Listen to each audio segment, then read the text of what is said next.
Shalom Alaikum, Bapak Ibu, Saudara-saudari yang dikasihi dalam Tuhan. Kita berjumpa kembali untuk belajar firman Tuhan. Kita berdoa.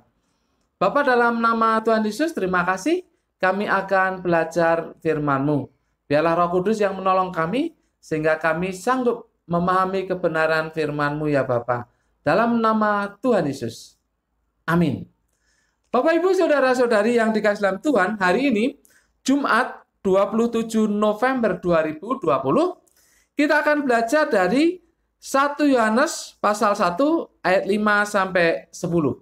1 Yohanes pasal 1 ayat 5 sampai 10. Judulnya adalah Hakikat Persekutuan. Hakikat Persekutuan. Bapak Ibu yang usianya sebaya dengan saya atau di bawah saya sedikit, pasti ingat yang namanya Children of God.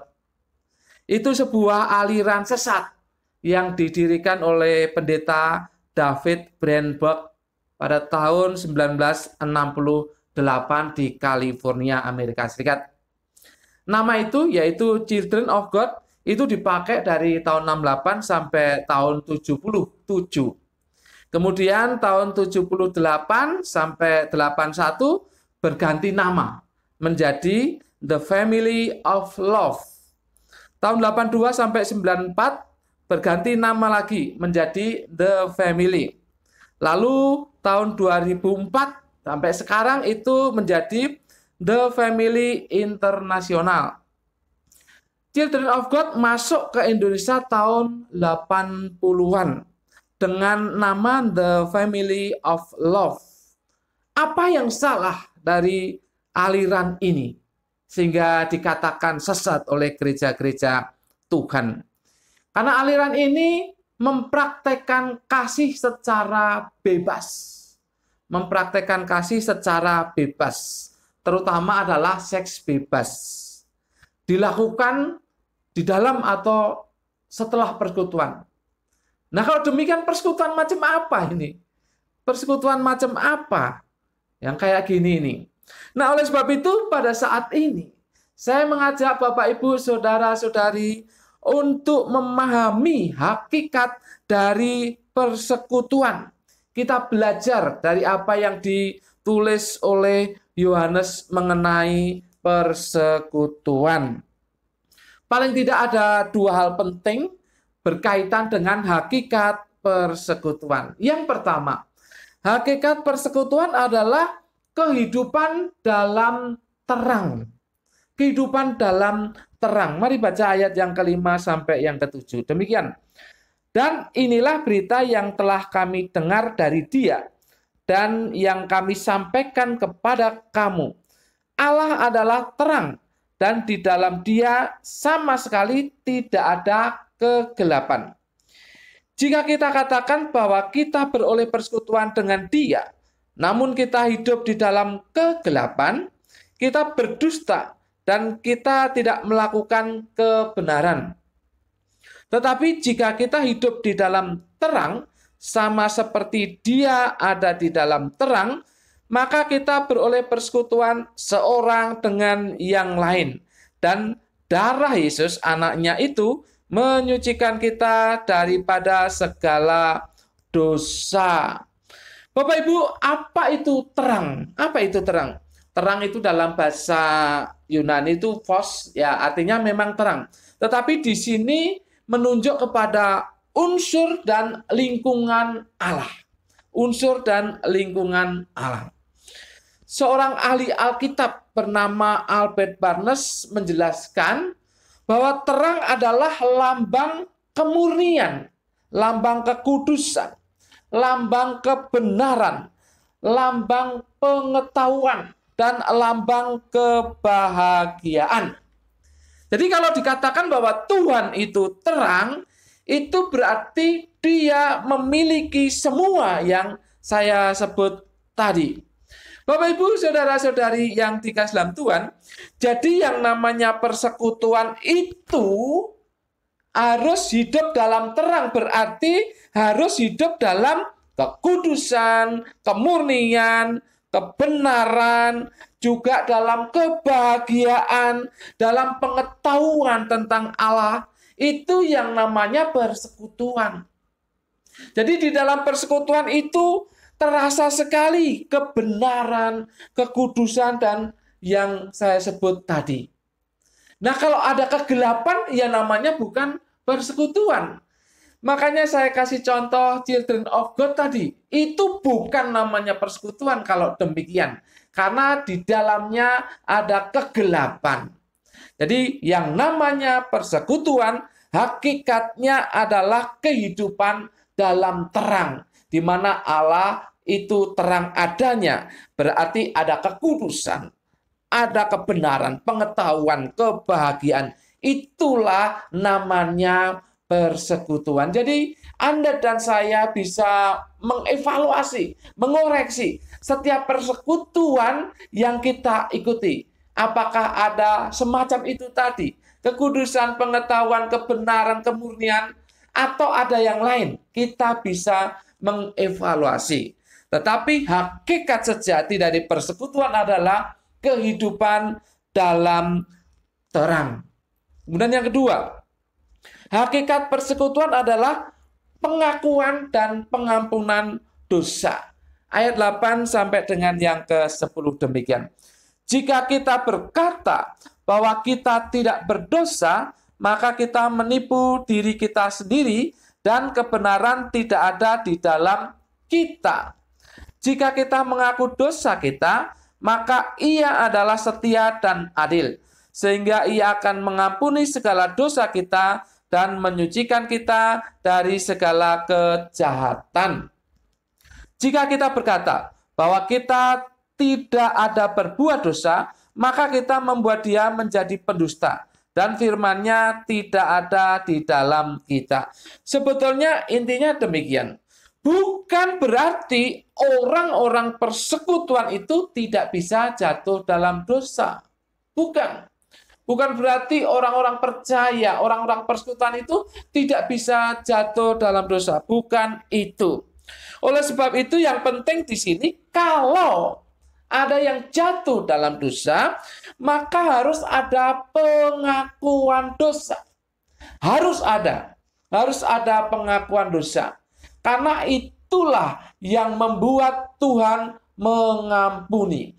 Jadi hakikat persekutuan bukan berarti orang-orangnya tidak bisa jatuh dalam dosa, bukan. Tetapi ada pengakuan dan pengampunan dosa. Bapak, Ibu, Saudara-saudari yang dikasihi dalam Tuhan.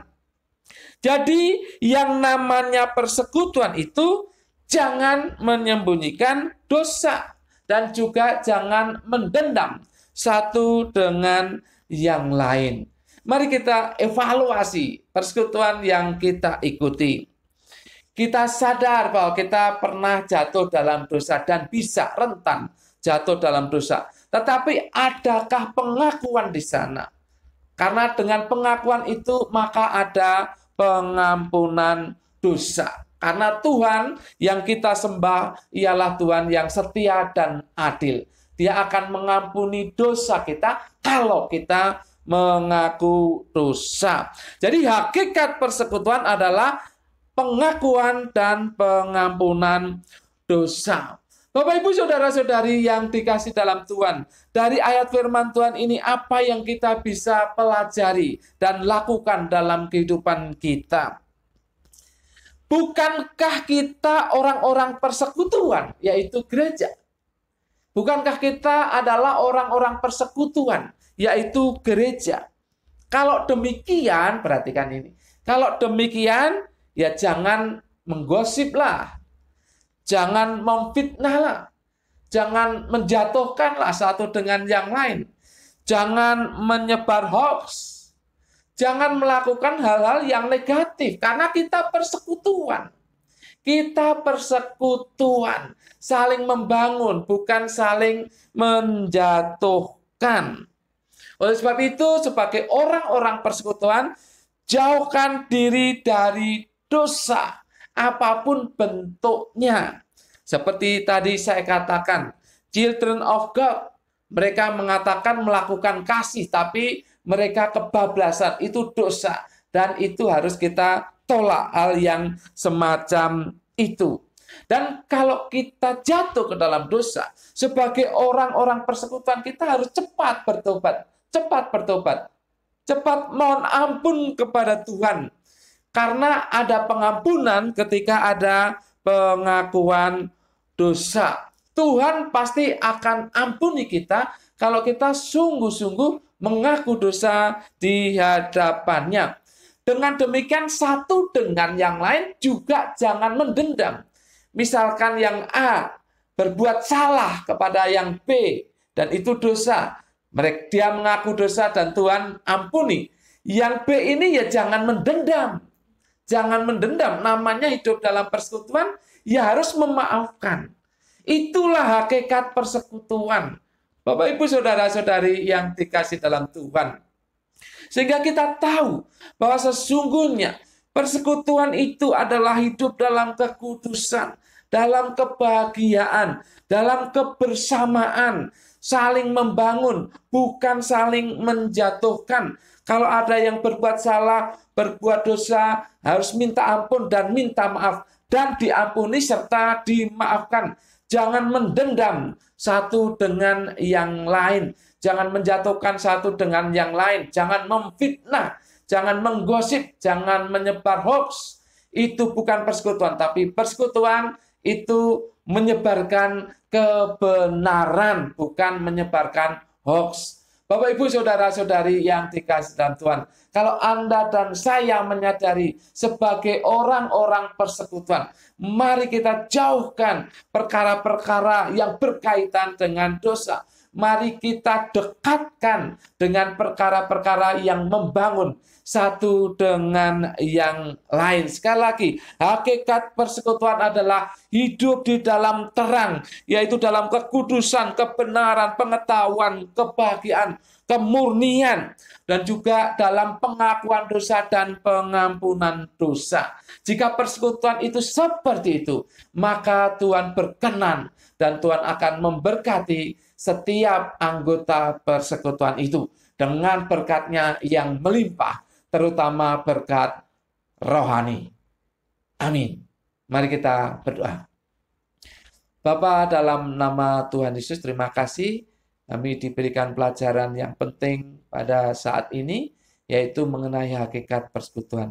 Biarlah kami bukan hanya mempelajarinya, bahkan juga bukan hanya merenungkan firman Tuhan ini, tapi melakukan. Kami butuh Roh Kudus untuk membimbing kami sehingga kami bisa melakukan firman Tuhan ini. Terima kasih Bapa. Kami ucap syukur atas firman-Mu.